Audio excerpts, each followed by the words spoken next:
तो let's start array, है ना। तो एरे और स्ट्रिंग ये एक साथ ही हम स्टडी करेंगे।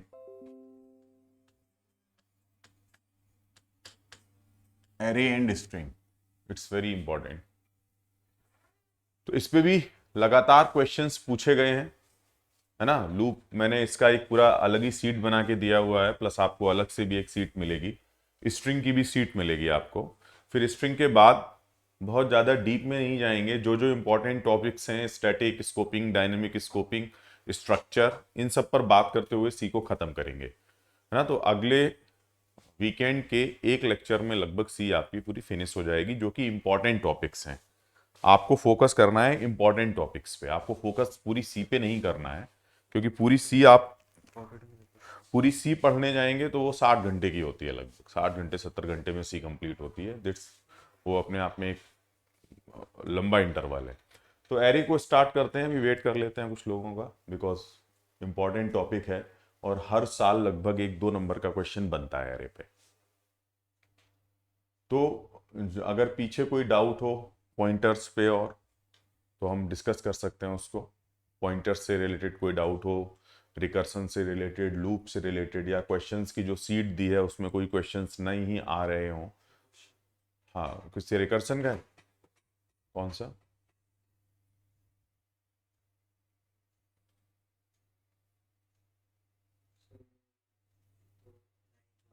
क्या है क्वेश्चन?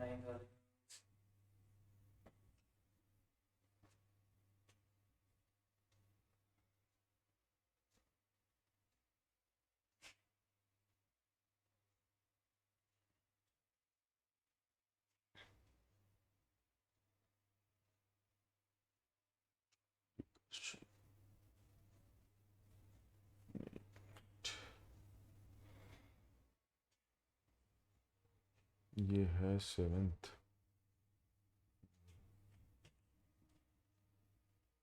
9th, ये वाला ना।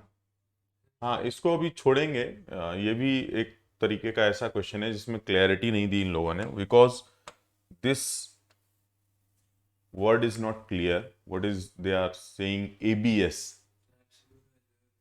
absolute, they are using the absolute value, huh? So the this kind of, because यहाँ पर आप इसको इसलिए एब्सोल्यूट वैल्यू नहीं मान सकते, बिकॉज इन्होंने ऐसा कुछ बोला नहीं है यहाँ पे कि कोई pseudo code, they are using the pseudo code.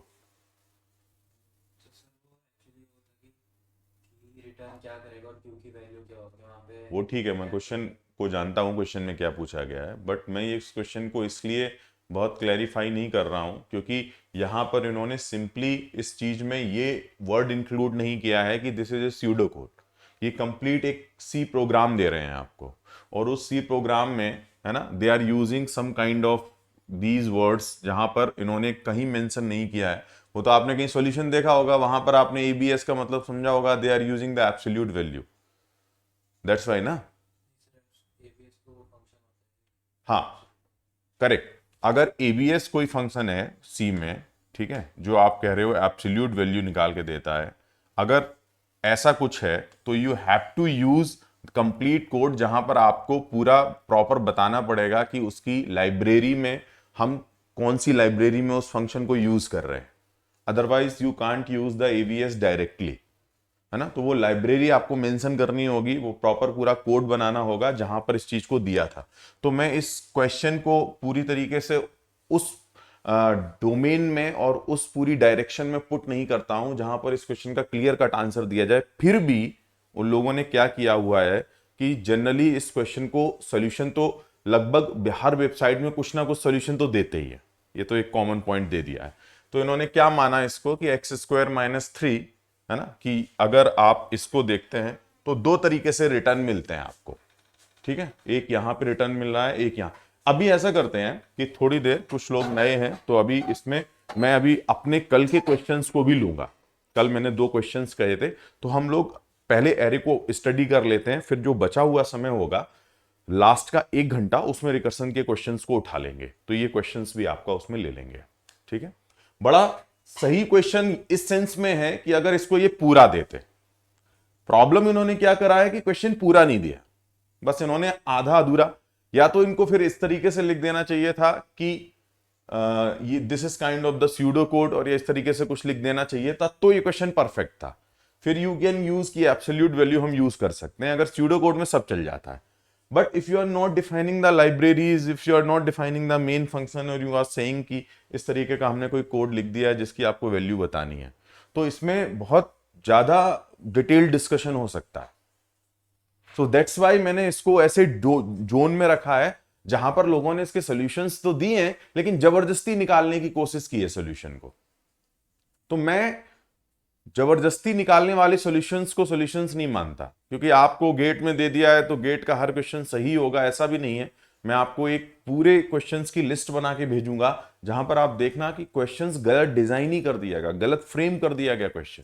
अरे तो कम से कम उसको आर्ग्यू करना पड़ेगा ना कि अरे ये क्वेश्चन गलत हो सकता है।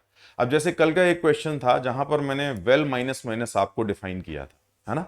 अब उस क्वेश्चन की ब्यूटी अगर आप देखोगे तो एक सेगमेंटेशन फॉल्ट आती है वहां पे। अगर आप कंपाइल करोगे इस क्वेश्चन को तो सेगमेंटेशन फॉल्ट आती है। एग्जैक्टली कहां था पता नहीं।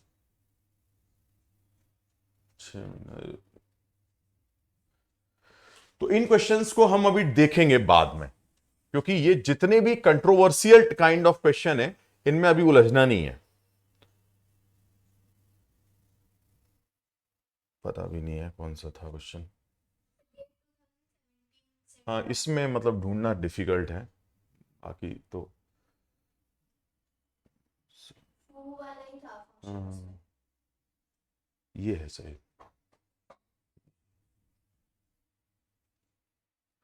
इस फाइल का एग्जैक्टली आइडिया नहीं लग रहा है कि ये स्टार्ट कहाँ से हो रही है फाइल।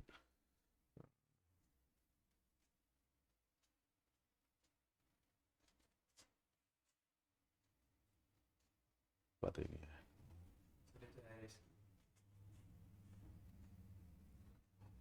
हाँ अभी इस क्वेश्चन को मैं एक यही है।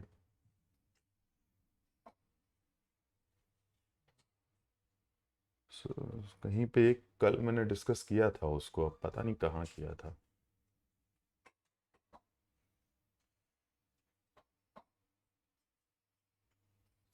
के बाद होगी, 9th पेज के बाद। I think ये भी नहीं है। ये होगा क्या, ये तो ये आ गया। इसमें नहीं आ रहा है एक्चुअली, मैं पूरी फाइल इन्होंने वो नहीं की है। कौन सी, अभी रुको मैं बुला देता हूँ तो वही ढूंढ सर्च करेंगे कि क्या होगा। लेकिन अभी मैं टॉपिक को स्टार्ट कर दे रहा हूँ, ठीक है, एरे को। तो उस क्वेश्चन को 3 क्वेश्चन 4 क्वेश्चन को बाद में लेंगे, और वो मैं आपसे इसलिए आपको ये चीज़ समझाना चाह रहा हूँ कि हर क्वेश्चन का आंसर निकाल लो, ऐसा भी नहीं है। जो चीज़ गलत है उसको आपको आर्ग्यू करना पड़ेगा कि सर इस क्वेश्चन में कॉन्सेप्ट मिसिंग है। ऐसा नहीं कि अरे बस हो गया तो आंसर निकालना है, ऐसा नहीं। तो बड़े अच्छे क्वेश्चंस कुछ रिकर्सन में हैं, और रिकर्सन के अलावा भी कुछ क्वेश्चंस ऐसे हैं जहां पर आप देखोगे कि उन क्वेश्चंस के एक्सप्लेनेशन प्रोफेसर से बनाते समय कुछ मिस्टेक हो गई है जो प्रॉपर तरीके से नहीं बन पाए, इसलिए उनका प्रॉपर आंसर नहीं दिया जा सकता। तो वो डोमेन आपको डिस्कस करनी होगी, ठीक है। तो एरे से स्टार्ट करते हैं। अब आप एरे का आज एक डिफरेंट जोन पढ़ोगे, वेरी डिफरेंट जोन, जो एरे का आप एक अलग लेवल का एरे आपको डिस्कस करने को मिलेगा। तो एरे और स्ट्रिंग एक ही चीज होती है, ठीक है। तो इसको अलग अलग समझने की जरूरत नहीं है, जिसको एरे समझ में आ गया उसको स्ट्रिंग समझ में आ जाएगी तुरंत। तो मैं एक सिंपल सा कोड लिख रहा हूं। इस कोड में सबसे पहले आप आउटपुट बताएंगे, है ना, कि इंट एरे, और यहां पर मैंने एक स्टैटिक इनिशियलाइज किया एरे को। तो मैं एरे की कोई डेफिनेशन पे नहीं जा रहा हूं, जहां पर एरे का कॉन्सेप्ट सबसे ज्यादा यूज होता है बस वही पार्ट में बेटा डिस्कस करूंगा, उसके अलावा कोई पार्ट डिस्कस नहीं करूंगा, है ना। बिकॉज ऐसे एरे में जाएंगे तो आपको बहुत सारा डिस्कस करने के लिए एरे पर आ जाएगा। तो इस क्वेश्चन को लिखें। इस क्वेश्चन में ऐसा कुछ भी खास नहीं है कि आप कहोगे जब इसको पढ़ने जाओगे तो आपको लगेगा कि अरे ये तो कुछ भी खास नहीं है इसमें, लेकिन इसमें बहुत कुछ खास है। ये पूरा एक कॉन्सेप्ट है। तो सबसे पहले इस क्वेश्चन को नोट कर लेंगे प्रॉपर, और नोट करने के बाद सिंपली अगर आप देखोगे तो यहां पर एक्चुअली में पॉइंटर का सबसे ज्यादा इन्वॉल्वमेंट मिलता है एरे में। पॉइंटर डिजाइन ही एक्चुअली में कुछ एरे और स्ट्रिंग को लेके किया गया है। तो सबसे पहला नोट डाल के लिखो कि जो भी एरे का नाम होता है, what is the name of array, what is the name of array, what is the name of array will be base address of that array, will be base address of that array। Sir ये base address क्या होता है? Base address का मतलब जहां से शुरुआत होती है। क्या होता है बेस एड्रेस का मतलब? जहां से शुरुआत होती है, that is the meaning of the base address. Remember that कभी भी आपको कॉन्टिन्यूसली मेमोरी चाहिए तो कहीं से शुरू करना पड़ेगा और कहीं खत्म करना पड़ेगा, अदरवाइज आप ये डिफाइन ही नहीं कर पाएंगे कि कितनी मेमोरी आपको चाहिए। तो कहीं से शुरू करना है, कहीं खत्म करना है, जहां से शुरू करना है उसी को क्या कहते हैं? Base address. तो जब आप इस एरे को क्रिएट करने गए तो इस एरे में एलिमेंट कितने हैं? 4 एलिमेंट हैं और चारों इंटीजर टाइप हैं, चारों इंटीजर टाइप हैं। परफेक्ट। अब 4 इंटीजर हैं तो 4 घर बना लो, 4 स्लॉट बना लो। चारों स्लॉट बना लिया आपने। चारों स्लॉट बनाने के बाद वैल्यूज को एज इट इज पुट कर दो आप। पहले स्लॉट में 10, दूसरे स्लॉट में 20, ये रहा 30, ये रहा 40। अब क्योंकि मुझे ये पता है कि ये 4 कॉन्जुगेटिव मेमोरी हैं और 4 कॉन्जुगेटिव मेमोरी को स्टार्ट करने के लिए कोई ना कोई एक स्टार्टिंग पॉइंट होना चाहिए, अदरवाइज वो मेमोरी एक्सेस नहीं हो पाएगी।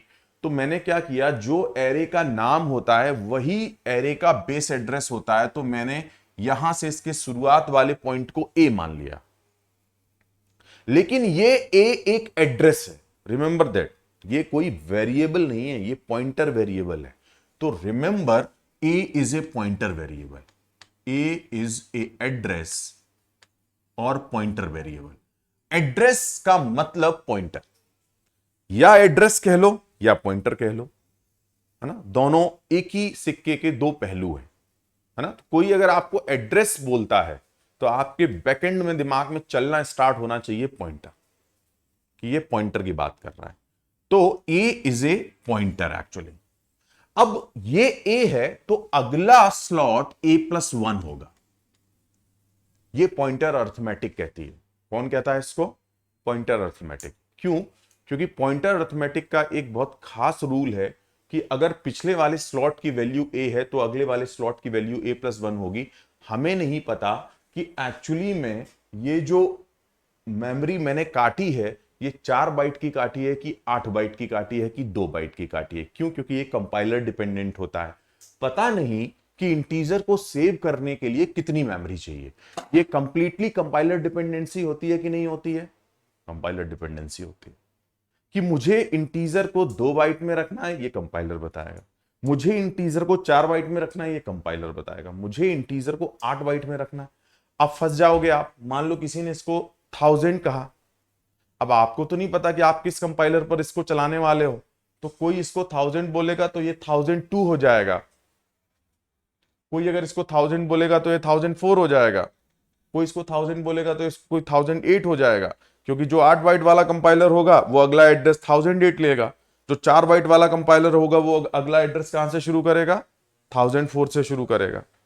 तो इस कंफ्यूजन को रिजॉल्व करने के लिए कि क्या एड्रेस है, उस कंफ्यूजन को कंप्लीटली रिजॉल्व करने के लिए इन्होंने a+1 बोल दिया कि भैया ये जो 1 है वो ये बता रहा है कि पीछे वाला जो पूरा स्लॉट है उससे मैं एक आगे हूं। अगला एड्रेस a+2 ये बता रहा है कि मैं बेस एड्रेस से 2 स्लॉट आगे हूं। मेरा एड्रेस बेस एड्रेस से 2 स्लॉट आगे है। I am saying this is a slot, I am saying this is a slot. A+3 क्या कहेगा? A+3 क्या कहेगा कि भाई मेरा जो एड्रेस है वो बेस एड्रेस से कितने स्लॉट आगे है? 3 स्लॉट आगे है। तो ये पूरी एड्रेसिंग हो गई एरे की। तो एरे की ये कंप्लीट एड्रेसिंग यहां से बन गई। अब एरे की अगर आप कंप्लीट एड्रेसिंग देखने आते हैं तो यहां आपको एक ब्यूटीफुल कॉन्सेप्ट देखने को मिलता है। क्या ब्यूटीफुल कॉन्सेप्ट है कि ये जो बेस एड्रेस है ना, ये आप अगर इसको 1000 मान लें और मैं ये बोल दूं कि यहां पर एक अजम्पशन आप ये कर लो कि इंटीजर का साइज 4 बाइट है। क्या है इंटीजर का साइज? 4 बाइट। तो अगला एड्रेस आपको 1004 मिलेगा, अगला एड्रेस आपको 1008 मिलेगा, अगला एड्रेस आपको 1012 मिलेगा। इसमें किसी को भी कोई दिक्कत कि सर अगर हम एक समय के लिए मान लें कि a की वैल्यू 1000 है तो a+1 की वैल्यू 1004 होगी, a+2 की वैल्यू 1008 होगी, a+3 की वैल्यू 1012 होगी। इसमें किसी को कोई दिक्कत नहीं है। तो ये पूरा हमने एक्सप्लेनेशन दे दिया आपको, ठीक है। अब यहां पे एक बात और है। क्या बात है कि जब आपने इसको ये लिखा कि A2, what is A2? A2 आपको कैसे पता लग गया कंपाइलर को कि मुझे यहां पे जाना है? अगर आप इस एरे की इंडेक्सिंग करने जाओगे तो एरे की इंडेक्सिंग ये होगी, क्योंकि C हमेशा 0 से स्टार्ट करता है। कहां से स्टार्ट करता है? 0 से। तो लिखो C always start the index from 0। C always start index from 0. C always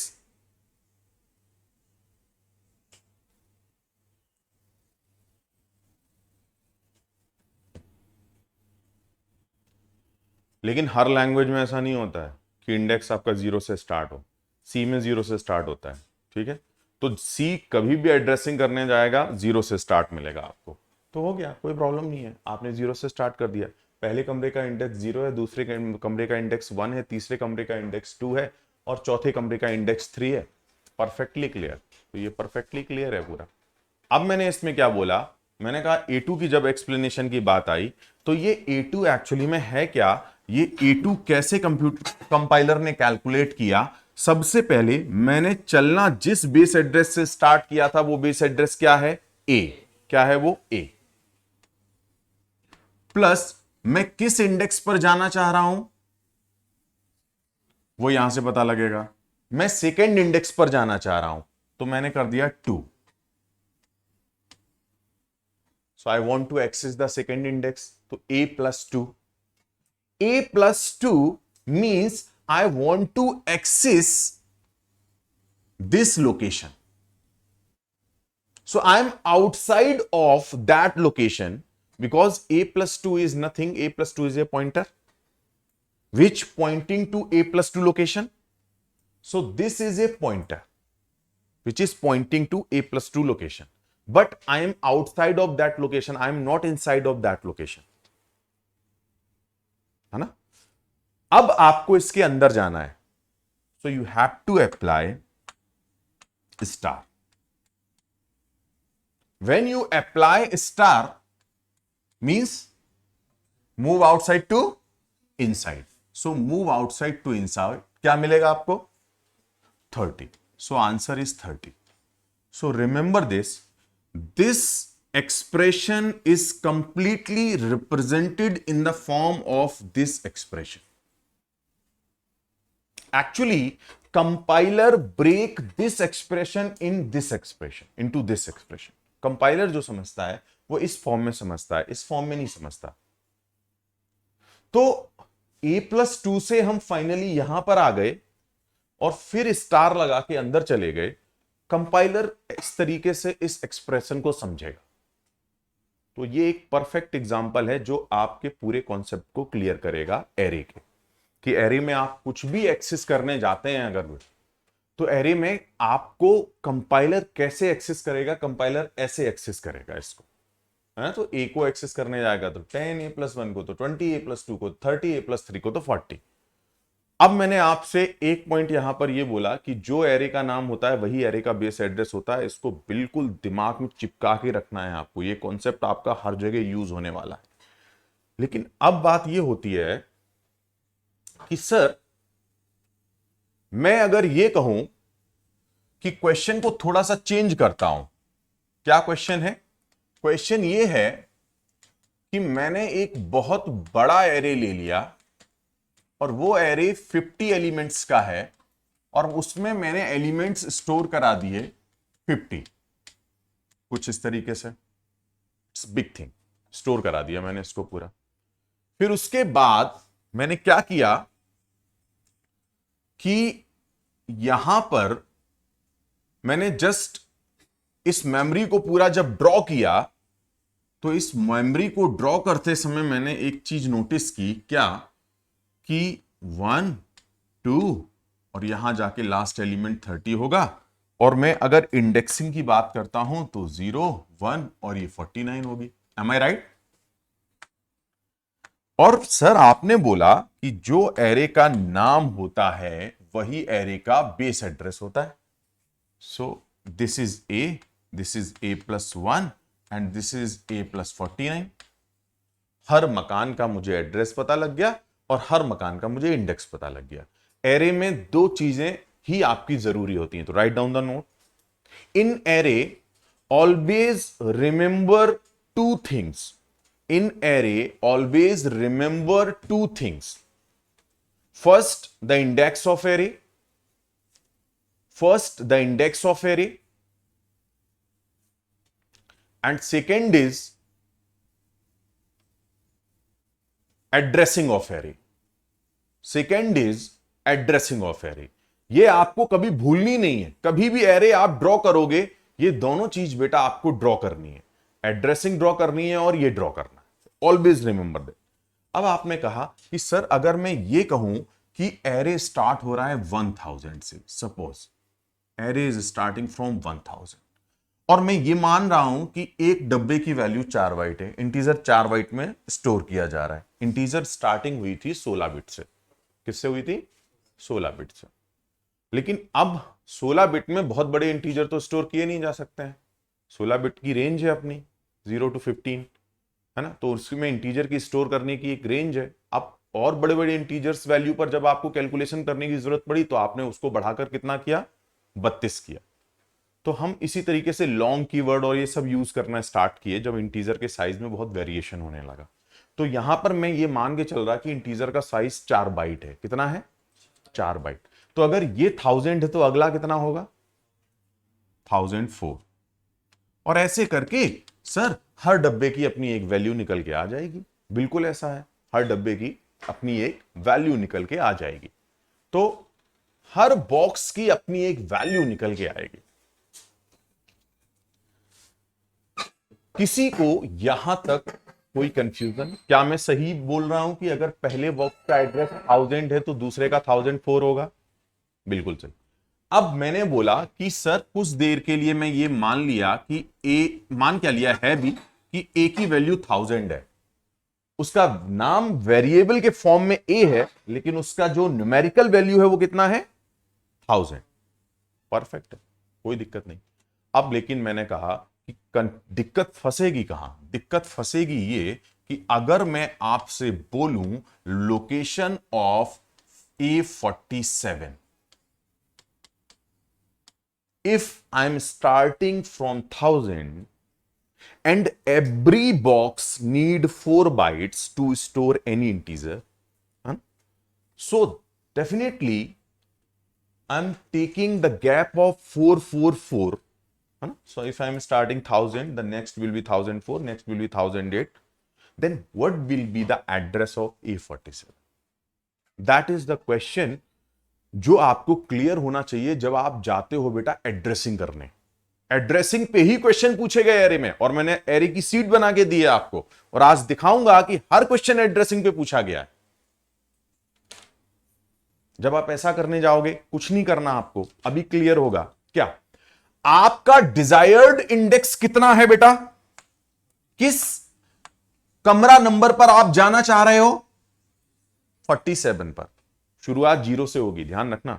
सी कहता है मैं 0 से शुरू करूंगा, तो आप जाना चाह रहे हो 47 पे। ठीक, 47 पर जाने का मतलब आप शुरुआत चलने की कहां से कर रहे हो? ए से ए प्लस जो नंबर अंदर लिखा हो इस बिग ब्रैकेट्स के वो जोड़ दो यहां पे, तो कितना लिख दें 47। इसका मतलब मेरा पॉइंटर यहां से मूव करके ए प्लस 47 उस कमरे के बाहर खड़ा हो गया जाके। मेरा पॉइंटर पहली वाली लोकेशन से मूव करके ए प्लस 47 को पॉइंट आउट करने लगा। किसको पॉइंट आउट करने लगा? ए प्लस 47 को पॉइंट आउट करने लगा। लेकिन ध्यान रखना आउटसाइड। कहां है अभी आप? आउटसाइड। पॉइंटर जब तक स्टार नहीं लगाओगे तब तक कभी भी अंदर मूव नहीं करेगा, है ना। कभी भी आप पॉइंटर को ऐसे लिख दो P प्लस 3 प्लस Q और मान लो ये दोनों पॉइंटर, अभी आप समझ लो कि ये लोकेशन से बाहर है। क्यों लोकेशन से बाहर है? क्योंकि अभी हमने स्टार लगाया ही नहीं। स्टार का मतलब उसको अंदर लेके जाना। तो जैसे ही आपने इसमें बेटा स्टार लगाया वैसे ही मैं मूव आउटसाइड टू इनसाइड हो गया तो आपको एलिमेंट मिल जाएगा। लेकिन मैं पूछ रहा हूं लोकेशन, मैं सर एलिमेंट तो पूछ नहीं रहा हूं। So I am just saying कि सर मुझे लोकेशन बतानी है। चलो भाई लोकेशन भी बता देते हैं आपको, क्या प्रॉब्लम है, लोकेशन भी बता देते हैं, है ना। अब आ जाओ लोकेशन पे। आपने कहा सर मैंने शुरू किया था चलना ए से और ए का बेस वैल्यू था 1000 प्लस मुझे पहुंचना था कमरा नंबर 47 पर, मुझे पहुंचना था कमरा नंबर 47 पर जिस पर इंडेक्स चिपका हो 47 का। लेकिन सर जिस कमरे से मैंने चलना शुरू किया था उसके ऊपर कौन सा इंडेक्स चिपका हुआ था? 0। तो सर मुझे 47 तक पहुंचने के लिए इतने कमरों को क्रॉस करना पड़ेगा। अगर मैं 0 से शुरू कर रहा हूं और मुझे 47वें नंबर पर पहुंचना है तो उससे पहले मैंने कितने नंबर क्रॉस किए होंगे? 0 से 46। 0 से 46 का मतलब टोटल 47 हुए। टोटल 47 नंबर क्रॉस किए। और चूंकि हर कमरे में 4 बाइट का इंटीजर स्टोर हो रहा है और 4 बाइट का मतलब 4 एड्रेसेस, बिकॉज हमेशा मेमोरी बाइट एड्रेसेबल कंसीडर की जाएगी बाय डिफॉल्ट। यहां पर हर बाइट को एक एड्रेस की जरूरत, तो 4 बाइट को कितने एड्रेस की जरूरत? 4 बाइट की। तो मतलब 4 एड्रेस इसमें खर्च हुए, 4 एड्रेस इसमें खर्च हुए। तो आपने कहा कि सर जब हमारे पास 47 कमरे हैं, हमारे पास 47 कमरे हैं और हर कमरे को 4 बाइट की नीड है तो 47 इंटू 4, और सर शुरुआत की थी हमने इससे, तो 47 इंटू 4 ये बेटा हो गया आपका कंप्लीट वो एड्रेस जो 47वें नंबर के कमरे का होगा। तो अब लोकेशन फाइंड आउट कर सकते हो किसी भी एरे की। We can start. अब मैं यहां पर थोड़ा सा वेरिएशन करूंगा उस वेरिएशन में। तो क्या मैं सही हूं अगर ये एक्सप्रेशन लिखी मैंने? क्या 47वें नंबर के कमरे की यही एक्सप्रेशन होगी, यही एड्रेस होगा? बिल्कुल यही एड्रेस होगा। तो मैं अगर इसको और डिटेल की बात करूं तो सिंपली मैं एक एरे लेता हूं और उस एरे को मैंने -5 to 5 लिया। मतलब मैं उसमें पहले जो एरे का इंडेक्स है, पहले कमरे के एरे का जो इंडेक्स है वो -5 से शुरू कर रहा हूं। I am not starting from 0, I am taking a hypothetical language which is starting the room index from -5। I am taking a hypothetical. So this is -5, this is -5 and this is 5. So simply this is the array where I'm storing 1, 2 and this values. So suppose find out the location of A3 if A is nothing is equivalent to 1000. So write down the question and just solve it. Write down the question. And integer takes 4 byte and integer size is 4 byte equal to 4 byte. That is the thing. Integer size equal to 4 byte. ये दो चीजें आपको पता होनी चाहिए कि base address क्या है और इंटीजर का साइज क्या है। ये गिवन होगा, अगर ये गिवन नहीं होगा तो आप नहीं कर पाओगे क्वेश्चन। और मैंने शुरुआत की -5 से। अरे सर कहीं से भी कर सकते हैं, 0 से कर सकते हैं तो माइनस से भी कर सकते हैं, उसमें प्रॉब्लम क्या है?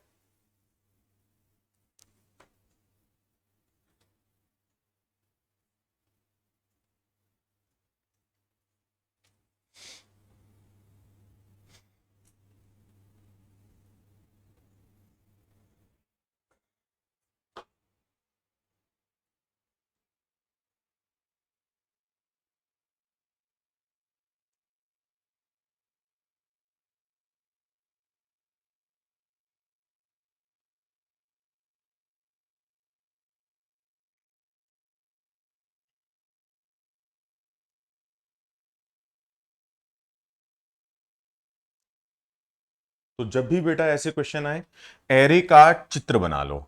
एरे का चित्र क्या कहता है? एरे का चित्र ये कहता है कि भैया इंडेक्सिंग और एड्रेसिंग दो चीजें एरे को चाहिए हमेशा। कभी भी एरे ड्रॉ करने जाओ तो सबसे पहला काम आंख बंद करके आपको जो करना है वो ये करना है कि आप एरे में कितने स्लॉट बनाने हैं वो स्लॉट डिसाइड कर लो। स्लॉट चूंकि -5 से शुरू हो रहा है तो -5, -4, -3 और ऐसे करके एंड किस इंडेक्स पर हो रहा है? 5। M I right? 5। अब जो एरे का नाम है वही एरे का बेस एड्रेस होता है। तो पहले डब्बे का नाम ए, अगले डब्बे का नाम a+1 और ऐसे करके ये हो गया आपका जो भी a+10 और जो भी होगा, है ना, क्योंकि 11 एलिमेंट है, 5 to -5 total 11 elements in the array. तो इसलिए अगर पहला a+0 है तो लास्ट a+10 होगा। ये पूरी एड्रेसिंग हो गई। लेकिन ध्यान रखना यहां a-5 नहीं कर सकते आप, यहां तो a से ही स्टार्ट करेगा बेस एड्रेस, बस इंडेक्स -5 कर सकते हो, दैट इज द थिंग। अब आपने इनमें एलिमेंट को रख दिया 1, 2, 3 एंड 11 सीक्वेंसली। अब आपने a को बाय डिफॉल्ट माना हुआ है 1000 यहां पर, तो आप इसको 1000 लिखेंगे, इसको 1004 लिखेंगे और ऐसे करके पूरी एड्रेसिंग करते चले जाएंगे। अब आपको पता करना है बेटा location of A3। Location of A3 क्या कहती है? लोकेशन ऑफ A3 कहती है कि चलना किस बेस एड्रेस से शुरू किया था? A से। A की वैल्यू है 1000। आप किस इंडेक्स में इंटरेस्टेड हैं? 3। तो मतलब आपका डेस्टिनेशन कितना है? 3।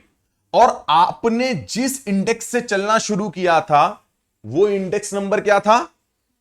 -5। तो आपने वो यहां से सब्ट्रैक्ट कर दिया, क्योंकि तभी तो पता लगेगा कि मैं कितना क्रॉस करके आया हूं। नहीं तो पता कैसे लगेगा कि मैं कितना क्रॉस करके आया हूं जब मुझे यही नहीं पता कि मैं चला कहां से था और उस रूम का इंडेक्स क्या था। तो मैं पता कैसे कर पाऊंगा कि जब मैं जहां पहुंचूंगा उससे मेरे स्टार्टिंग पॉइंट की डिस्टेंस क्या है? Am I clear? Am I right? कि क्या मुझे अगर डिस्टेंस नापनी है तो मुझे स्टार्टिंग का इंडेक्स पता होना जरूरी है या नहीं है? पता होना जरूरी है। तो आपने -5 इसीलिए इसको घटाया कि आपको डिस्टेंस पता लगे कि -5 से 3 के बीच की डिस्टेंस कितनी है। कितनी निकली? 8। यानी 8 डब्बे आपको क्रॉस करके जाने पड़े होंगे। चेक करके देख लेना आप, पूरी नंबरिंग करके आपको 8 डब्बे क्रॉस करके जाने पड़े होंगे। अब 8 डब्बे में हर डब्बे का साइज कितना है? 4। तो ये हो गया 32, यानी सर एड्रेस हुआ 1032। लेकिन इसमें एक इंटरेस्टिंग बात ध्यान रखना कि जब भी कभी आपसे यह कहा जाए कि व्हाट इज a+3, तो ये जो तीसरा नंबर जो रिप्रेजेंट हो रहा है ये एक्चुअली में क्या है वो मैं आपको अब डिस्कस करके बताऊंगा कि आपको सोचना कैसे है कि सर ये 3 रिप्रेजेंट क्या कर रहा। ये रिप्रेजेंट कर रहा है थर्ड इंडेक्स के डब्बे का बेस एड्रेस। क्या रिप्रेजेंट कर रहा है? थर्ड इंडेक्स के डब्बे का बेस एड्रेस। ये ध्यान रखना है। मतलब सर कि अगर मैं ये कहूं कि सिंपली मेन मैंने एक कोई एरे लिया और मैंने यहां पर एरे ले लिया 50 और फिर मैंने कुछ इसमें एलिमेंट्स डाल दिए होंगे, आई डोंट नो, और मैं कह रहा हूं कि सर व्हाट इज printf, और मैंने यहां पर %d लिया and what is printf a10। So don't worry, आप अगर बात कर रहे हैं a+3 की या a+10 की, सो a+10 इज नथिंग। a+10 क्या है? आप जब एरे को क्रिएट करने गए तो उसका एक इंडेक्स दिया 0। You are interested in the index of 10। So you are interested in the index of 10, मतलब ऐसे रूम में आप इंटरेस्टेड हैं जिसका इंडेक्स क्या है? 10। और ये a+10 क्या है? a+10 उस इंडेक्स का बेस एड्रेस है। उस इंडेक्स का बेस एड्रेस मतलब उस इंडेक्स का एड्रेस। बेस एड्रेस भी कह सकते हो इसको, इस बॉक्स का बेस एड्रेस भी कह सकते हो इसको, और इस बॉक्स का एड्रेस भी कह सकते हो, कोई प्रॉब्लम नहीं है। ठीक, तो आपने कहा सर ये a+10 इस बॉक्स का एड्रेस है, तो जो इंडेक्स, लेकिन ये C के लिए तो सही है, लेकिन अगर मैं बात करूं इसको -5 कर दूं और कुछ और कर दूं तो ये a+10 डायरेक्ट आप रिप्रेजेंट नहीं कर सकते। ठीक है, अभी इसको भूल जाते हैं थोड़ी देर के लिए। तो a+10 क्या कहता है कि आप 10th इंडेक्स के बॉक्स में इंटरेस्टेड हो, उससे पहले आपने कितने बॉक्स क्रॉस किए होंगे, तो a+10। अब आप 10 इंडेक्स के बॉक्स में इंटरेस्टेड हो, शुरुआत आपने कहां से की थी, 0 से, तो माइनस कर दो। तो कितने बॉक्स क्रॉस किए होंगे, 10, 0, 1, 2 से लेके 9 तक, टोटल 10 बॉक्स क्रॉस किए होंगे। 10 बॉक्स क्रॉस करने का मतलब हर बॉक्स में कितने बाइट आ रहे थे, 4। तो ये हो गया 1000 + 40, 1040। मतलब a+10 को आप जब 0 इंडेक्स से शुरू करोगे तो आप कुछ नहीं करना, आपको सिंपली 10 - 0 करोगे तो सिंपली 10 आ जाएगा, और उसमें उसके बाइट साइज को मल्टीप्लाई कर दोगे तो वो उसका एक्चुअल एड्रेस आ जाएगा। तो ये a+10 से फायदा क्या मिला, ये a+10 से ये फायदा मिला हमें कि अब हमारी हेडेक नहीं है कि हमें अगर एड्रेस निकालना है तो हम केवल इतना करके दे देंगे। ये हेडेक है कि जो जिसने कंपाइलर बनाया होगा, कंपाइलर अब इसमें ये चीज खुद मल्टीप्लाई करेगा, वरना तो यूजर की हेडेक हो जाती। यूजर को पता होना चाहिए पहले कि साइज ऑफ इंटीजर क्या है। अब साइज ऑफ इंटीजर फिर मल्टीप्लाई करेगा यूजर, फिर बेस एड्रेस निकालेगा, तो यूजर की हेडेक खत्म। ये चीज कौन करेगा, कंपाइलर करेगा।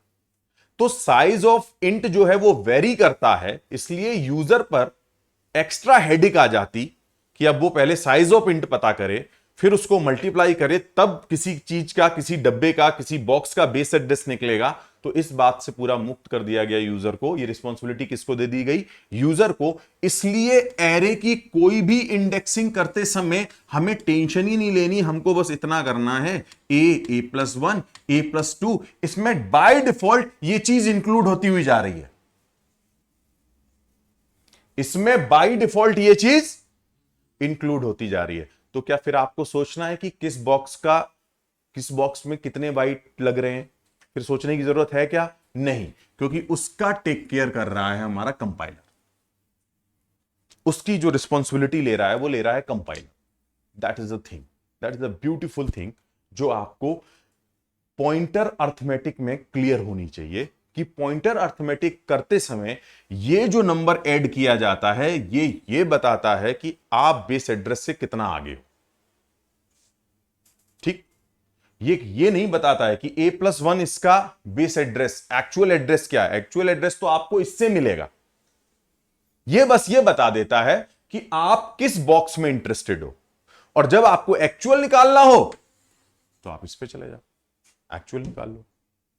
तो ये कहानी होती है, हमारा फर्स्ट प्राइमरी पूरा एरे क्लियर होता है। ठीक है, ये क्लियर है सभी को एरे में, इसमें तो कोई डाउट नहीं है ना, बेस। तो यहां पर को अभी तक रो मेजर ऑर्डर और कॉलम मेजर ऑर्डर का कोई मतलब नहीं निकलता है ना। आप देखेंगे कि रो और कॉलम तभी एग्जिस्टेंस में आते हैं जब 2D मैट्रिक्स आता है। कौन आता है, 2D मैट्रिक्स, क्योंकि 2D मैट्रिक्स में ही रो बन सकती है और कॉलम बन सकता है। सिंगल 1D एरे जो होता है उसमें रो और कॉलम का कोई कॉन्सेप्ट नहीं होता। M I right? ठीक, अब हम समझेंगे 2D एरे को, जो कि अपने आप में एक फिनोमिनल कॉन्सेप्ट है।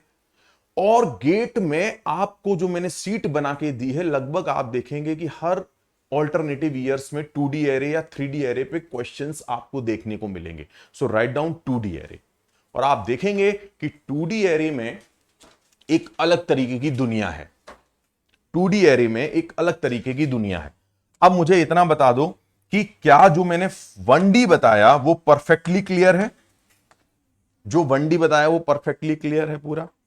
ठीक, 2D एरे में जब भी आप लिखोगे तो 2D एरे लिखते समय बेटा आपको क्या लिखना है, मान लो मैंने ये लिखा, ठीक, इसको लिखने का मतलब ये हमेशा रो होगा, ये हमेशा कॉलम होगा। चाहे आप किसी भी रिप्रेजेंटेशन में चले जाना, पहला वाला जो बैक ब्रैकेट है वो क्या रिप्रेजेंट करता है, रो, और दूसरा वाला ब्रैकेट क्या रिप्रेजेंट करता है, कॉलम, कोई फर्क नहीं पड़ता कि आप जावा में जा रहे हैं कि पाइथन में जा रहे हैं कि सी में जा रहे हैं कि डॉट नेट में जा रहे हो। ये डिफाइन करती है हमारा जो स्टैंडर्ड्स होते हैं प्रोग्रामिंग लैंग्वेजेस की, जो ऑर्गेनाइजेशंस होती हैं ना, वो डिफाइन करती हैं कि भैया जो है पहला वाला रो रिप्रेजेंट करेगा, दूसरा वाला कॉलम रिप्रेजेंट करेगा।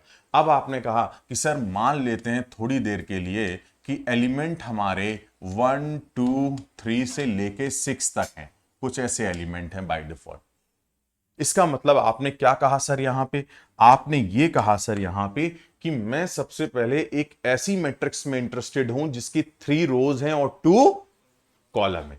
तो अगर मैं इसको डायग्रामेटिकली प्लॉट करने जाऊं बेटा, तो डायग्रामेटिकली प्लॉट करने का क्या मैंने सही मैट्रिक्स बनाई है? नहीं, इसमें थोड़ा सा चेंज करना होगा, है ना।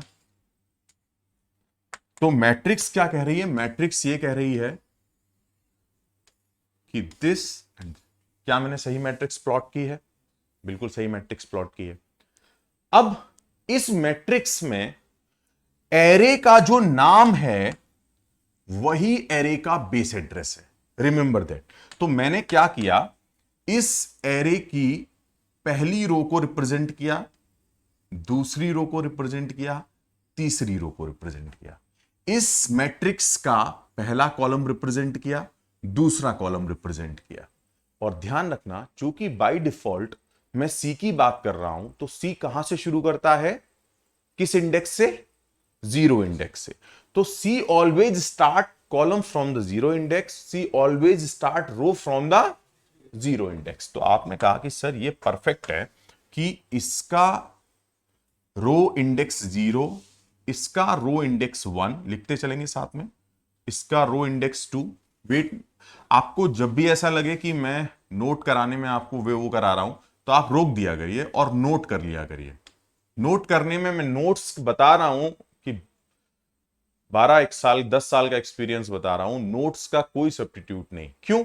क्योंकि जब जिस समय आप समझ रहे होते हैं उस समय तो आपको समझ आ रहा है, तो नोट्स की जरूरत महसूस नहीं होती। लेकिन आज से 3 महीने बाद जब आप सारी चीजें भूल चुके होंगे, तब इन नोट्स की वैल्यू समझ में आएगी कि मैंने क्या क्या बोला था। अभी तो आपको मैं जो बोलता जा रहा हूं वो नोट्स की जगह आपके दिमाग में स्टोर होता जा रहा है, तो आपको कॉन्फिडेंस आता है कि लिखने की क्या जरूरत है। लेकिन ये लिखने की मैं जरूरत, आप किसी भी आईएएस टॉपर का भी इंटरव्यू देख लेना, नोट्स की जरूरत पड़ती है उसको। वो कहते हैं कि नोट्स प्रॉपर बनाओ, क्योंकि आप जब 3 महीने बाद पढ़ोगे वो मैटर करता है। आप आज जो पढ़ रहे वो मैटर नहीं कर रहा, वो सब भूलने वाले हो आप कुछ समय बाद, है ना। क्या मैंने डायग्राम सही बनाया है? सही बनाया। कॉलम की बिल्कुल इंडेक्सिंग सही की है, रो की इंडेक्सिंग परफेक्ट की है मैंने। अब मैंने कहा जो एरे का नाम होता है वही एरे का बेस एड्रेस होता है। So I am starting, because by default, so write down the note, by default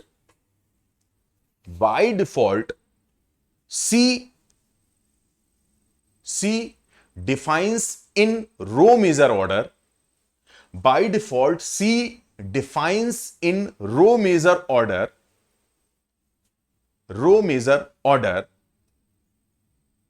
So we store elements row wise. So we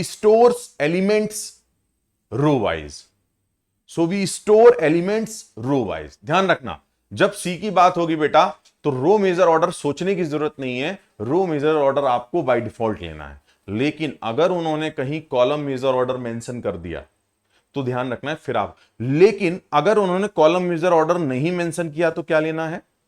row major. By default हमेशा रो मेजर पे जाना है, जब तक वो स्पेसिफिकली इसको मेंशन ना करें कि कॉलम मेजर ऑर्डर।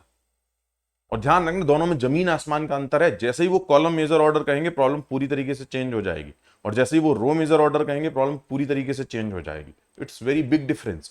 तो मैंने कहा ये a+0, तो अगर ये a+0 है तो अगला रो का एड्रेस क्या होगा?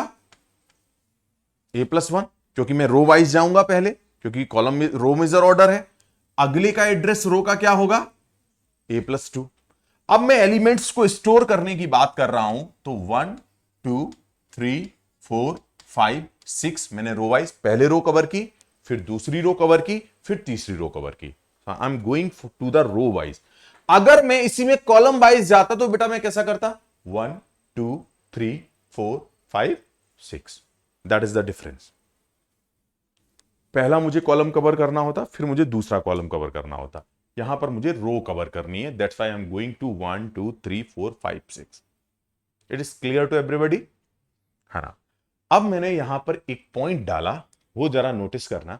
मैंने कहा कि जरा इसको प्रिंट करके दिखाओ। देखते हैं कौन प्रिंट करता है। प्रिंट % लिखते चलेंगे, और मैंने यहां पर ये प्रिंट करने को बोला। प्रिंट करना तो बड़ा आसान है, क्योंकि सर कुछ भी नहीं है इसमें, क्योंकि मुझे पता है कि मैं किस इंडेक्स की रो में इंटरेस्टेड हूं और किस इंडेक्स के कॉलम में इंटरेस्टेड हूं, है ना? तो बहुत आसानी से मैं बता सकता हूं, this is row, this is column. What is the value of R? 1। What is the value of C? 1। So this is R and this is C. जहां पे ये मिलेंगे एक दूसरे से, कट मीट करेंगे, उस शेल में मैं इंटरेस्टेड हूं, उस ब्लॉक में मैं इंटरेस्टेड हूं। So simply this and this means I am interested this block, है ना? सो A11 is nothing, the value is 4, because I am interested in the first index row, I am interested in the first index column, means I am meeting at that point. If I am meeting at that point, I am accessing the element of that cell. मैं उस cell के element को access करने की बात कर रहा हूं, जो कि 4 है। It is clear? सही है पूरा? अब जब कंपाइलर इसको समझेगा तो कैसे समझेगा? कंपाइलर क्या कहेगा? कंपाइलर कहेगा कि भाई सबसे पहले इसको 2 पार्ट में तोड़ो, जो रो का पार्ट है वो अलग करो, जो कॉलम का पार्ट है वो अलग करो। सबसे पहले आपको रो वाइज जाना है। कैसे जाना है? Row wise. तो रो वाइज के लिए आप शुरुआत कहां से करोगे? देखो, जो एरे का नाम होता है वही एरे का बेस एड्रेस होता है, यानी चलना आपको ए से है। कहां से चलना है?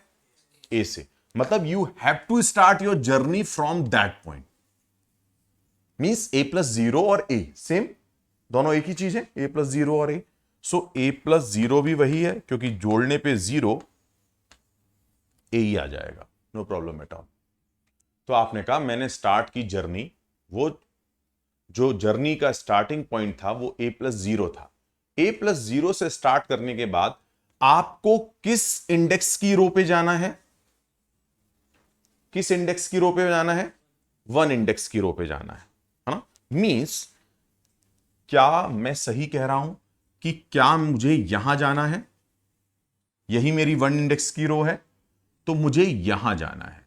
This is the 1 index row, means I have to add 1।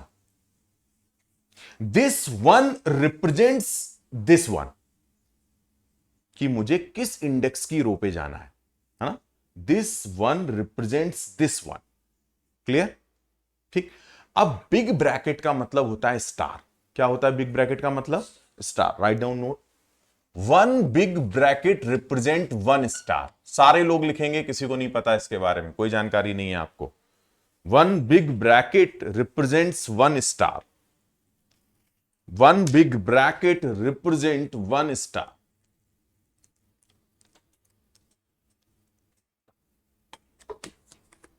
इसका मतलब आप बिग ब्रैकेट हटा के स्टार लिख सकते हो, और स्टार हटा के बिग ब्रैकेट लिख सकते हो, रिप्लेस कर सकते हो।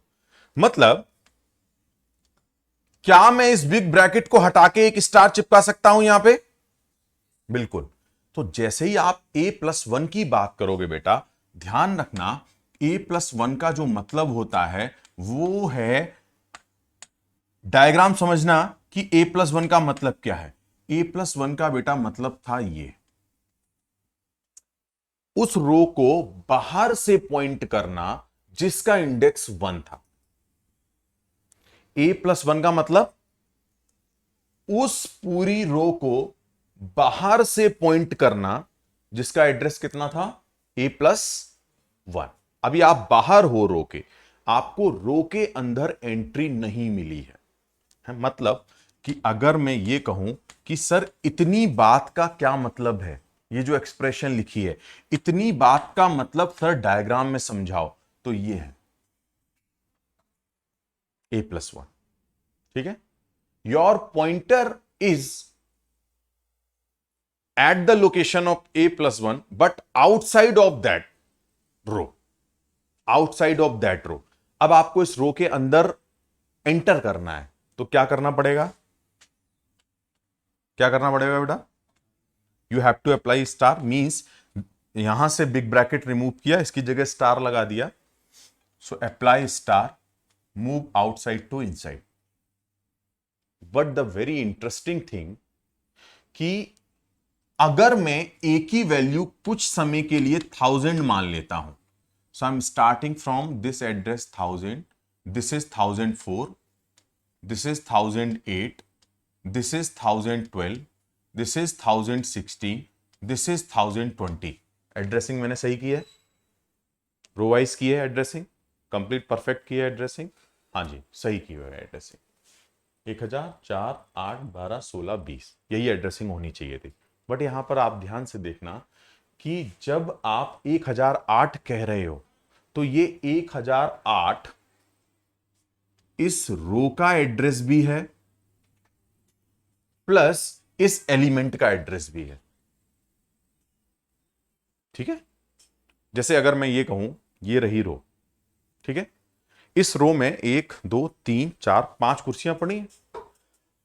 अब मान लो यहां पर मैंने एक तख्ती चिपका दी, एक तख्ती चिपका के मैंने बोला कि इस रो का जो एड्रेस है वो 1000 है, यहां पे एक तख्ती लगी है, तो मैं उस 1000 के दो यूज कर सकता हूं। कैसे, इस पूरी रो को भी वो 1000 रिप्रेजेंट कर रहा है और इस वाली कुर्सी को भी वो 1000 रिप्रेजेंट कर रहा है। तो अब 1000 के दो यूज हो गए, तो बड़ी सही चीज हो गई। उस पूरी रो के लिए भी मुझे एक अलग एड्रेस लिखने की जरूरत नहीं है, मैं 1008 को यूज कर सकता हूं। और साथ में ये डब्बा भी उस रो का पहला एलिमेंट है, तो ये एड्रेस इस डब्बे को भी रिप्रेजेंट कर सकता है। मतलब 1008 के मैं दो यूज कर सकता हूं। अब 1008 से दो एंटिटी रिप्रेजेंट हो रही हैं। पहली एंटिटी कि वो 1008 पूरी रो को रिप्रेजेंट कर रहा है और प्लस वो 1008 उस रो का पहला एलिमेंट भी रिप्रेजेंट कर रहा है। परफेक्ट, नहीं आया समझ में, है ना। तो जैसे इस रो में मैंने समझाया कि अगर आप पहला एड्रेस लगाते हो, कोई यहां पे तख्ती चिपका देते हो, तो रो भी रिप्रेजेंट कर रहा है और साथ में इस डब्बे को, इस कुर्सी को भी रिप्रेजेंट कर रहा है। तो दो काम हो गए। तो ये 1008 आपके दो काम करेगा। लेकिन यहां पे एक बड़ी खासियत है कि जैसे ही आपने स्टार लगाया, आप अंदर गए, बेटा आपको 1008 ही मिलने वाला है। क्यों? ये 1008 इस एलिमेंट का एड्रेस है और ये 1008 इस पूरी रो का एड्रेस है। That is the beauty of this code. Compile करना आपको समझ में आ जाएगा, दोनों ही चीजें एक निकलेंगी। मतलब जब आप बेटा केवल a+1 को कैलकुलेट करने जाओगे तो भी बेटा 1008 निकलेगा, और जब आप a+1 का स्टार कैलकुलेट करने जाओगे ये भी क्या निकलेगा, 1008। लेकिन अंतर है, ये 1008 क्या है, इस पूरी रो का एड्रेस, और ये 1008 क्या है, इस रो के अंदर इस एलिमेंट का एड्रेस। तो मैंने एक ही एड्रेस को दो जगह यूज कर लिया, बस ये अंतर है। तो जब आप इसको करोगे तो आपको 1008 मिलेगा। अब क्या ये पूरा पार्ट कंप्लीट कर लिया रो वाला आपने, रो के अंदर एंट्री मिल गई, मिल गई। अब आप इंटरेस्टेड हो कॉलम में कि किस कॉलम में आप जाना चाहते हो। बेटा जिस भी कॉलम में आप जाना चाहते हो ना, उस कॉलम का इंडेक्स यहां लिखा होगा आपने। तो आपके पास दो चॉइस थी, या तो 0 नंबर के कॉलम पे आप जा सकते थे या आप 1 नंबर के कॉलम पे जा सकते थे। लेकिन आप इंटरेस्टेड किस में हो, 1 इंडेक्स के कॉलम में। तो 1 इंडेक्स के कॉलम, तो आप एक प्लस लगाओ और जो कॉलम नंबर है उसको सबसे पहले जोड़ दो। सेम यही आपने रो में किया था, प्लस लगाया था और जो रो का नंबर था वो जोड़ दिया था। तो ऐसे ही आप क्या करोगे, सबसे पहले प्लस लगाओ और जो कॉलम नंबर था वो जोड़ दिया। जैसे ही बेटा आपने कॉलम नंबर जोड़ा +1, वैसे ही आपका जो ये पॉइंटर अंदर घुस के आया था और पहले एलिमेंट को पॉइंट कर रहा था, अब बेटा पॉइंट करने लगेगा इसको। क्यों? क्योंकि जो पहला एलिमेंट है वो जिस कॉलम में पड़ा हुआ है उस कॉलम का नंबर इंडेक्स कितना है? 0। बट आप किस में इंटरेस्टेड हो? 1 में। तो जैसे ही +1 किया, ये फर्स्ट डब्बे से जंप करके सेकेंड डब्बे को पॉइंट करने लगेगा, वहां पर ये पॉइंटर अपना डेस्टिनेशन बना लेगा। वहां पर ये लगातार पॉइंट कर रहा है, हिट कर रहा है +1 कि ये वाला डब्बे में मैं इंटरेस्टेड हूं। I am not interested in this box, I am interested in this box because my column number is 1। क्या मैं राइट हूं? है ना? तो जैसे ही अब आप +1, लेकिन किसी भी एड्रेस से अंदर जाने से पहले आप उसके आउटसाइड होते हो। So you are just outside of that address, nothing else. If you are outside of that address, you want to enter inside that address, what you do? Again you apply star. So you move outside to inside. तो क्या मिल गया? 4. क्या मिल गया? 4. So you just access 4.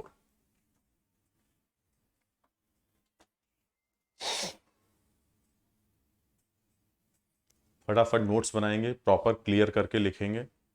अब कल एक बच्चा आया था, अब मैं लगातार उसको बोल रहा, यहां बैठा था, कि भाई नोट्स बनाओ, प्रॉपर ट्री बनाओ। और वो क्या कर रहा था? वो बस अपना कुछ उसने जो भी कैलकुलेशन किया उसके बेस पे आंसर निकाल रहा था और हर बार कुछ ना कुछ गलत कर जा रहा था। अगर मैं कह रहा हूं ट्री बनाओ तो इसका मतलब आपको बनानी है। मैं इसलिए नहीं कह रहा कि आपको क्वेश्चन नहीं आता, मैं इसलिए कह रहा हूं कि आप फंस जाओगे गेट में जाके। वहां जब प्रेशर रहता है ना तो 2 × 2 5 निकल जाता है, जो जीवन में नहीं निकला होगा कभी 2 × 2 5, लेकिन पेपर में आप 2 × 2 5 कर सकते हो, जो पॉसिबिलिटी है आपके लाइफ में और आप करके आए होगे।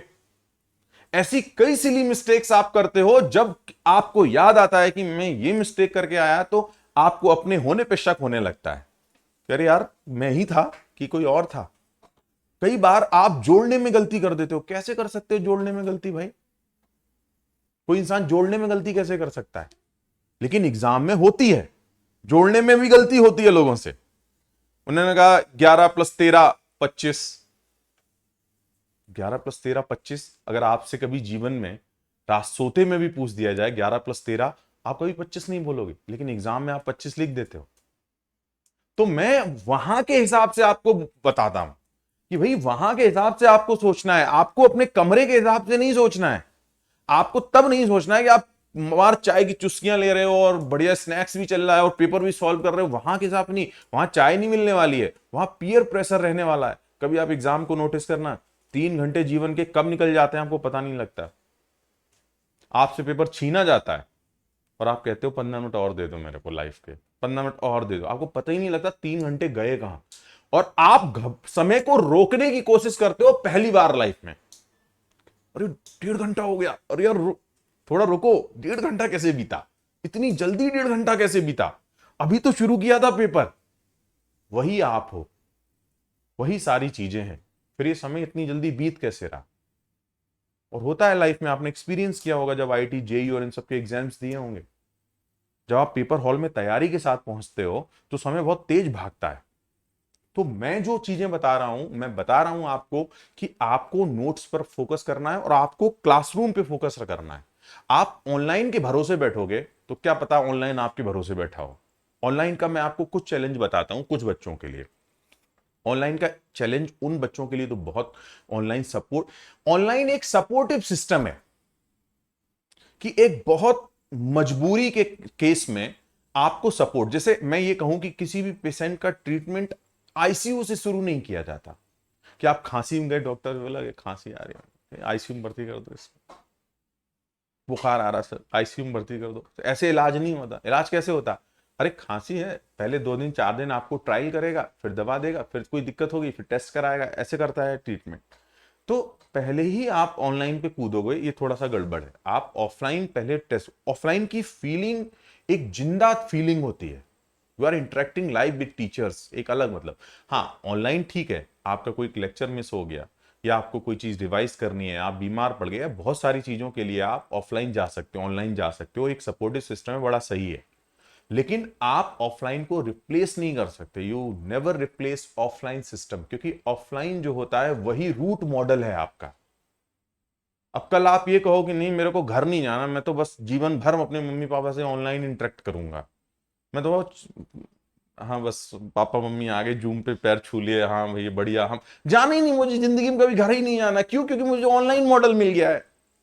अब मैं जितने रिश्ते नाते निभाऊंगा वो सारे ऑनलाइन मॉडल पे निभाऊंगा। अब मैं किसी से नहीं, कोई फंक्शन अटेंड करना है, 4 लोग जूम पे आ गए, बीच में केक बन गई और मैंने फंक्शन से केक वेक काट दी, वाह क्या लाइफ मस्त चल रही है, ना कहीं जाना पड़ रहा ना कहीं आना पड़ रहा, घर बैठे बैठे सारे रिश्ते परफेक्टली